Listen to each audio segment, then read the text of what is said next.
Hello and welcome. Israel has launched its deadliest operation against the Gaza Strip in 40 years, with continuous airstrikes and mounting casualties. At last count, more than 300 Palestinians, including many women and children, had been killed, with over 1,000 injured. The Israeli attacks began on Saturday with no indication of how long they will last. They targeted a security compound, a mosque, a TV station, the largest university in the Gaza Strip, and a network of tunnels along the border with Egypt. Those tunnels have been Gaza's only way to bring goods in from the outside world for the past 3 years, when Israel and the international community placed a siege on the Palestinian territory after the Islamic movement Hamas won elections. Israel argues the tunnels are used to bring in weapons to strengthen Hamas. Tel Aviv also says it wants to end Hamas's ability to fire homemade rockets into Israeli territory once and for all. Well, today we ask, what will be the lasting impact of Israel's attacks on Gaza? Remember, you can join in the conversation with your questions and comments. You can log on to livestation.com/AJE, enter the chat room you see there, and you can take part. We also welcome your phone calls on this show. We're joining me for the discussion our leading Israeli political consultant, Mitchell Barak, who's worked with the Likud party leader Benjamin Netanyahu and former Prime Minister Ariel Sharon. He's the founder of Kivun Research, Strategy and Communications in Jerusalem, from where he joins us. And here in Washington, we have Dr. Khalil Jashan, a lecturer in international studies and languages at Pepperdine University. Dr. Jashan is a Middle East consultant with extensive expertise in Arab-American bilateral relations and United States policy in the Middle East. He's also the former president of the National Association of Arab Americans. We welcome you both to the show. Mitchell Barak, if I can start with you there in Jerusalem and ask, how is Israel justifying these attacks, particularly the intensity of them, and considering the kind of casualties, civilian casualties, that are occurring? Well, I don't think Israel really needs to justify the attacks. I mean, for the past number of months and since the temporary ceasefire, Israeli citizens in the south have had to absorb rocket attacks on a regular basis. No sovereign nation would allow its citizens to be attacked by rockets from another state. That's it. Now, these, I mean, really, no reason that.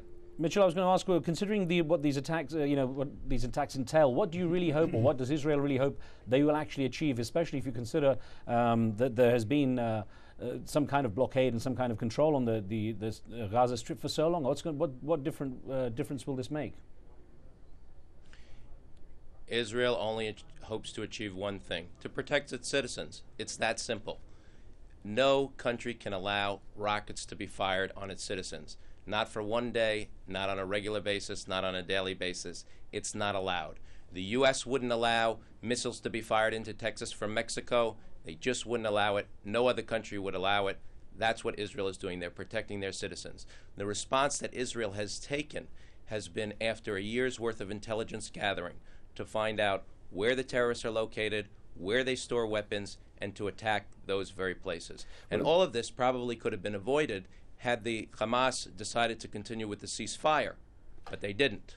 Okay, let's get to Dr. Khalil Jashan's response here. Of course, you'll have a different perspective on this. Definitely. I think Mitchell's arguments, which are, of course, mimicking the official Israeli rationale for the war on Gaza, basically this rationale is antiquated, and I think it's totally detached from the truth. Definitely, I fully agree that Israel, like any other state, is entitled to defend its citizens and should not sustain attacks from across its border on its civilian population. But unlike, like he gave the example of the United States being bombed with rockets from Mexico or from Canada, the U.S. is not in occupation of Mexico and Canada. Despite the military redeployment from Gaza, Israel remains the occupying power. Gaza is still, as a whole, a hostage to Israel's military power. But is Hamas doing more harm than good by this continued provocation of Israel? I think, as many Palestinians, I happen to be of that school, that the policy of using these rockets have absolutely exhausted its usefulness, even if it had any usefulness in the past, and has backfired on Hamas and on the Palestinian people. But still, that does not justify the nature nor the magnitude of Israel's onslaught on Gaza. Okay. Well, let's get Sammy on the line from Ohio. The calls have already started. Sammy, what would you like to ask? Thank you again for this show. My question, I know you guys talking about rockets. I've seen rockets go into both ways and hitting civilians both ways. How come the only rocket that hitting Jerusalem, that's only that justify, but the other one did not justify it's okay to do it. And they're both hitting civilians. Well, actually, Mitchell Barak, I guess, is there an alternative strategy Israel could use rather than basically replicating what it claims Hamas is doing, which is firing rockets essentially into civilian population areas? Well, that's the point. Hamas is firing rockets into civilian populations, and Israel has collected intelligence and figured out where Hamas is storing weapons.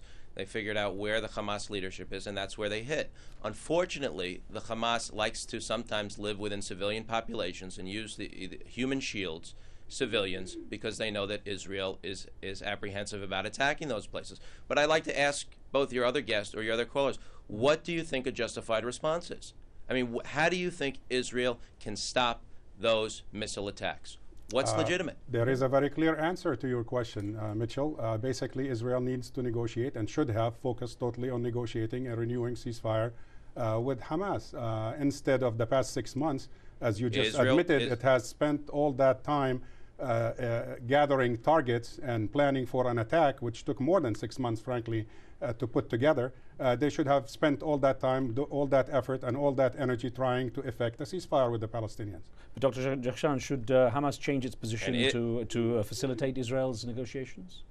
Hamas, I think it has negotiated in the past. It has its own demands. It's not willing to accept an Israeli diktat, but it was willing to basically accept another or a renewed ceasefire with Israel. And there was a negotiating process, and Israel decided to negotiate by other means. Okay, before we get a response from Mitchell Barak, let's get Patrick on the line from Paris. Sorry, Mitchell, bear with me 1 second. I'll just get Patrick on the line. He's been holding on from Paris. I'll get your response in a second, sir. Patrick, go ahead. Yes, my question is, I see what the Palestinians are going through, and it is very, very terrible. And the whole world can understand that this problem comes from Hamas. Why is it, and what are the Hamas planning to do to stop this problem they have created for the citizens of Palestine? And how are they planning to stop this rocket so Israelis will stop this this war they are fighting? Patrick, before I get to Mitchell Barak, let me ask this to Dr. Jakhshan here. How likely is this attack by Israel to unite the Palestinians, where they've had their differences, especially between Hamas and Fatah? What chance is there this will actually create more Palestinian unity? The chances are very high. Unfortunately, though, it will be uniting the Palestinians in the wrong direction. I think it will be uniting the Palestinians not in the cause of peace, and therefore it will not serve the security objective that Israel has declared that is indeed the rationale for its attack on Gaza. It will produce totally different results. And Israel's partner in the peace process, in peace negotiations, are going to pay the price. They are the ones that are going to be the first victim of this unwise step by the State of Israel. Okay. Mitchell Barak, I know you want to respond. Can I also add my question to this? Surely, in the end, this is going to backfire on Israel in terms of breeding more hatred among young Palestinians who are seeing obviously what's going on. Well, first let me get to your question, Riz. Yes and no. Because if you've noticed, the world community has not condemned Israel at this point. That's the first thing. No Western country has come out and condemned Israel. And it's not just because everyone's on vacation. It's because terrorism has to be stopped around the world. It's the Hamas terror.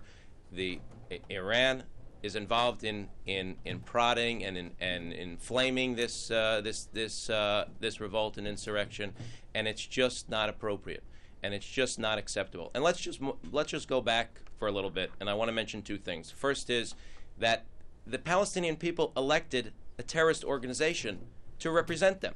They elected the Hamas, okay? So what did they expect to get when they elected a terrorist organization? What did they think was going to happen? That's number one. The second thing is about 2 years ago, Israel withdrew from all of its settlements in Gaza. And the reason they did that is because they felt that they wanted to stop the terror, and they felt they could make their citizens more safe. Those things haven't happened. Okay. And thirdly, I would like to add is that it is unfortunate. There is civilian casualties in this, and that is unfortunate, and that is not the intention, from what I understand, of the Israeli government or the Israeli army. Okay, now Dr. Jakhshan, of course, Mitchell Barak has his labeling of what Hamas is. People, of course, support Hamas as well among the Palestinians, but there is this issue of divisions among Palestinians themselves, and many, I wonder if many are asking now what the consequences of the election of Hamas might be. I think all observers of Middle East politics and Palestinian politics in particular would answer your question by saying definitely that schism within the Palestinian family has damaged Palestinian interests, has not helped at all to advance the Palestinian cause. But at the same time, you know, when Israel or Israeli spokesmen talk about terrorism on the part of Hamas, you know, I'm not associated with Hamas, neither am I a fan of Hamas, but you know, if you want to resort to that type of argument, Israel has had people who were in terrorist lists in the past who were prime ministers of Israel.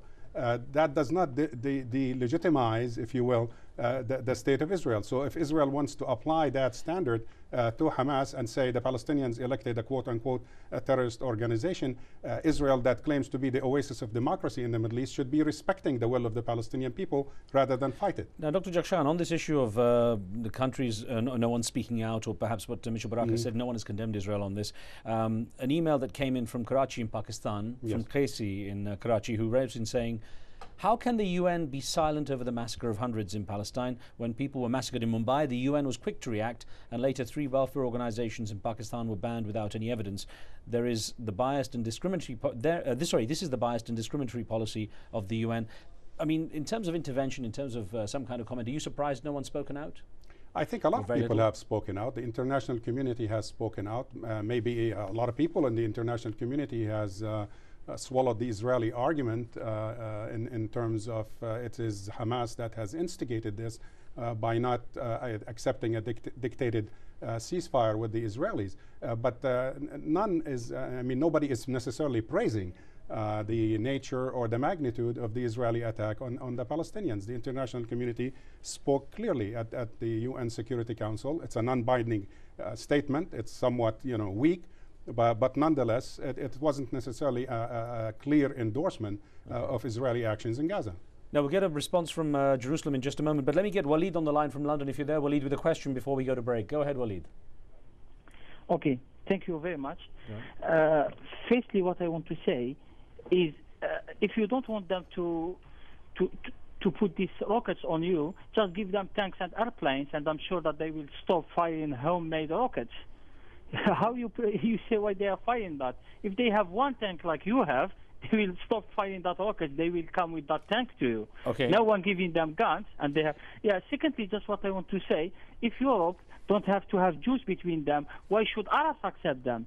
If you put anything in a body that's not from that body, it will throw it outside. There is 20. Waleed, we'll get to this issue after the break. I'm going to take a short break here and get back to Mitchell Barak's response in a moment. We'll take this break and more of our discussion in a moment. As we pause, let me remind you, you can join the conversation with your questions and comments by logging on to livestation.com and entering the chat room. You can see there's a debate taking place if you go in there.